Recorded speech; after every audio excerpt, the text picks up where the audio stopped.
मेरा नाम है राजकुमार गटैया और मैं एक फिजिक्स का टीचर हूँ।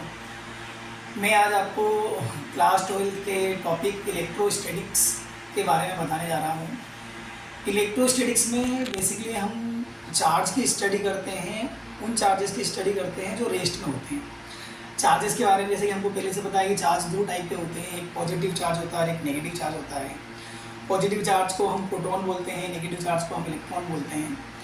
और इस वीडियो में मैं आपको इलेक्ट्रोस्टैटिक्स फोर्स, कूलॉम्स लॉ क्या होता है उसके बारे में बताने जाऊंगा। मैं आपको इलेक्ट्रिक डायपोल बताऊंगा, इलेक्ट्रिक डायपोल मूवमेंट बताऊंगा और उससे पहले मैं चार्जेस की कुछ आपको प्रॉपर्टीज़ बताऊंगा। चार्ज बेसिकली किसी भी मैटर की फंडामेंटल प्रॉपर्टी होती है, हमें ये पता है।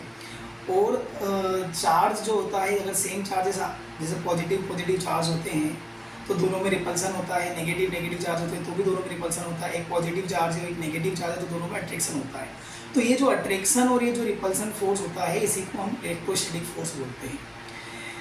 ओके, अब चार्जेस की कुछ स्पेसिफिक प्रॉपर्टी। चार्ज की स्पेसिफिक प्रॉपर्टी में ये है कि चार्ज कंजर्व होते हैं। चार्ज को हम बना भी नहीं सकते हैं, मिटा भी नहीं सकते हैं, केवल एक बॉडी से दूसरी बॉडी में ट्रांसफर कर सकते हैं। ये सिमिलरली ऐसे ही है जैसे लॉ ऑफ कंजर्वेशन ऑफ जो एनर्जी होता है सेम वैसे ही है।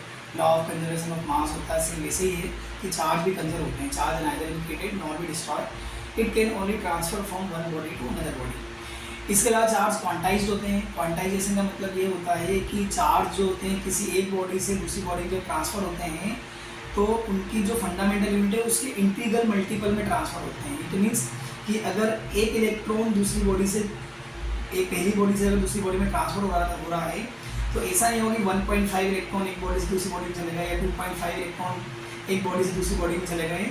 ये इंटीग्रल मल्टीपल में ही ट्रांसफ़र हुए, या तो 10 इलेक्ट्रॉन ट्रांसफ़र हो गए या 2 इलेक्ट्रॉन ट्रांसफ़र हो गए या 1 इलेक्ट्रॉन ट्रांसफ़र होगा। फ्रैक्शनल फॉर्म में हम इसे ट्रांसफ़र नहीं कर सकते हैं। तो इसी प्रॉपर्टी को हम चार्ज की क्वांटाइजेशन प्रॉपर्टी कहते हैं। इसके अलावा चार्ज जो होता है वो फ्रेम ऑफ रेफरेंस से इंडिपेंडेंट होता है। अगर कोई बॉडी जिसके ऊपर चार्ज अवेलेबल है तो उस बॉडी के रेस्ट में या मोशन में होने से बॉडी के ऊपर जो चार्ज अवेलेबल है उस पर कोई फर्क नहीं पड़ता है। इसके अलावा हम अगर एक्सेलरेटेड चार्ज पार्टिकल की बात करें तो अगर मेरे पास में एक कोई चार्ज पार्टिकल है जो रेस्ट में है, तो रेस्ट में अगर चार्ज पार्टिकल होता है तो उसके चारों तरफ एक इलेक्ट्रिक फील्ड जनरेट करता है। ओके, अगर रेस्ट में अगर कोई चार्ज पार्टिकल है तो उसके चारों तरफ एक इलेक्ट्रिक फील्ड जनरेट करता है। अगर चार्ज मोशन करेगा कांस्टेंट वेलोसिटी से जिसमें एक्सेलरेशन 0 होता है, अगेन मैं रिपीट कर रहा हूँ, चार्ज अगर मोशन करता है कांस्टेंट वेलोसिटी से जिसका एक्सेलरेशन 0 होता है तो वो charge particle electric current produce करेगा, साथ ही साथ में मैग्नेटिक फील्ड भी बनाएगा। इलेक्ट्रिक करंट प्रोड्यूस करेगा, साथ ही साथ में मैग्नेटिक फील्ड भी बनाएगा।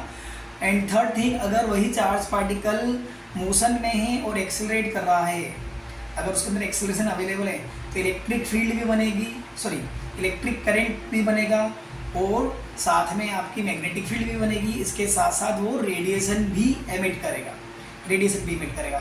तो 3 कंडीशन है मैंने आपको बताई चार्ज पार्टिकल वाला। अगर वो रेस्ट में है तो इलेक्ट्रिक फील्ड जनरेट करेगा, मोशन में है कांस्टेंट वेलोसिटी से तो वो चार्ज पार्टिकल इलेक्ट्रिक करंट के साथ साथ मैग्नेटिक फील्ड भी बनाएगा। अगर चार्ज पार्टिकल एक्सेलरेट हो रहा है तो electric current, magnetic field and साथ में रेडिएशन भी इमिट करेगा। अब बात करते हैं मेथड ऑफ चार्जिंग की। तो मेथड ऑफ चार्जिंग 3 टाइप से हम कर सकते हैं। फर्स्ट, हमने नोटिस किया होगा डेली लाइफ में कि हम जब फर्स्ट जो मेथड है वो है फ्रिक्शन के थ्रू। जब हम नोटिस किया हमने डेली लाइफ में कि जब भी हम हमारे बालों के ऊपर डेली कॉम या कोई पेन रॉड अगर रगड़ते हैं तो वो जो कॉम होती है या रॉड वो चार्ज हो जाती है। अगर हम उसको हल्के पार्टिकल के पास लेकर, जैसे कागज़ के पास लेकर तो कागज़ उस पेन से अट्रैक्ट होता है। तो ये फ्रिक्शन के थ्रू होता है। जब 2 बॉडी को रगड़ते हैं आपस में तो एक बॉडी से चार्ज ट्रांसफ़र होकर दूसरी बॉडी में जाते हैं और जिस एक बॉडी से चार्ज इलेक्ट्रॉन दूसरी बॉडी में गए हैं तो जिसने इलेक्ट्रॉन रिसीव किए हैं तो निगेटिवली चार्ज हो जाएंगे, जिसने इलेक्ट्रॉन डोनेट किए हैं वो पॉजिटिवली चार्ज हो जाएंगे। ये फ्रिक्शन की वजह से होता है। ये था method of charging by friction. Second जो मेथड है चार्जिंग की उसको हम बोलते हैं इंडक्शन। इंडक्शन में ये होता है कि अगर मेरे पास में एक कोई चार्ज बॉडी है जिसको हम एक न्यूट्रल बॉडी के पास लेकर आते हैं तो जब इस चार्ज बॉडी ए, सपोज बॉडी ए है ये, और बॉडी ए एक चार्ज बॉडी है और एक बॉडी बी एक न्यूट्रल बॉडी है, तो इस चार्ज बॉडी को न्यूट्रल बॉडी के जब पास में रखते हैं तो by the process of induction इस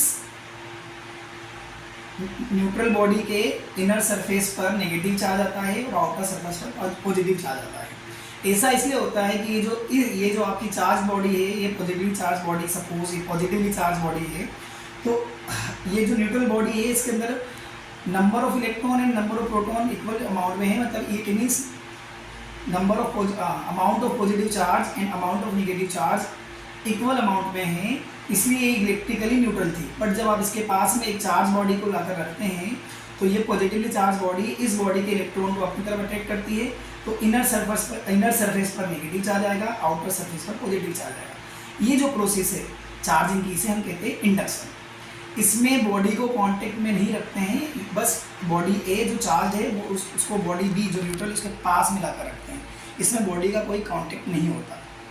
थर्ड जो मेथड है उसको हम बोलते हैं कंडक्शन में हम बॉडी ए और बॉडी बी को आपस में कांटेक्ट में लाते हैं। कांटेक्ट में लाने की वजह से क्या होता है, एक बॉडी से चार्ज दूसरी बॉडी में ट्रांसफ़र होते हैं, और ये जो ट्रांसफरिंग की मेथड से जो बॉडी चार्ज होती है इसे हम कहते हैं प्रोसेस ऑफ कंडक्शन या चार्जिंग बाय कंडक्शन। ये 3 मेथड थी। तो पहली मेथड थी आपकी friction, second induction, third conduction. ये चार्ज की प्रॉपर्टी के बारे में बातें हुई। अब हम बात करते हैं कि अगर इलेक्ट्रिक डायपोल क्या होता है, अगर सपोज मेरे पास में एक कोई पॉजिटिव चार्ज है और एक कोई नेगेटिव चार्ज है, तो पॉजिटिव चार्ज और नेगेटिव चार्ज का जो ये सिस्टम बना है, ये 2 चार्जेस का जो सिस्टम है जिसमें एक पॉजिटिव चार्ज है और एक नेगेटिव चार्ज है, और ये कुछ एक दूसरे से डिस्टेंस पे रखे हुए हैं, तो इसी सिस्टम को हम बोलते हैं electric dipole. It means electric dipole is a system of 2 charges which are equal in magnitude but opposite in nature। मतलब एक पॉजिटिव और एक नेगेटिव चार्ज ही इलेक्ट्रिक डायपोल बना सकता है, 2 पॉजिटिव या 2 नेगेटिव इलेक्ट्रिक डायपोल नहीं बनाएंगे। ये इलेक्ट्रिक डायपोल हुआ। अब इलेक्ट्रिक डायपोल के बाद हम बात करते हैं इलेक्ट्रिक डायपोल मोमेंट की। इलेक्ट्रिक डायपोल मोमेंट क्या होता है, जो हमारे पास में इलेक्ट्रिक डायपोल था जो एक पॉजिटिव चार्ज की से और एक नेगेटिव चार्ज से मिलकर बना था, चार्ज को हम बेसिकली क्यू सिंबल से रिप्रेजेंट करते हैं। तो एक प्लस क्यू चार्ज है और एक माइनस क्यू चार्ज है, और इनके बीच के डिस्टेंस अगर 2L है, तो इलेक्ट्रिक डायपोल मोमेंट क्या होता है, कोई भी एक चार्ज और इस डायपोल के बीच की डिस्टेंस जो हमने रियल 2L ली थी, इन दोनों का मल्टीप्लाई, कोई भी एक चार्ज और डायपोल के बीच की लेंथ, इन दोनों का मल्टीप्लाई कर दो, देन P इक्वल टू हो जाएगा 2QL। हम इलेक्ट्रिक डायपोल मोमेंट को P से डिनोट करते हैं। और इलेक्ट्रिक डायपोल मोमेंट एक वेक्टर क्वांटिटी है जिसकी डायरेक्शन नेगेटिव से पॉजिटिव की ओर होती है। तो ये था इलेक्ट्रिक डायपोल के बारे में।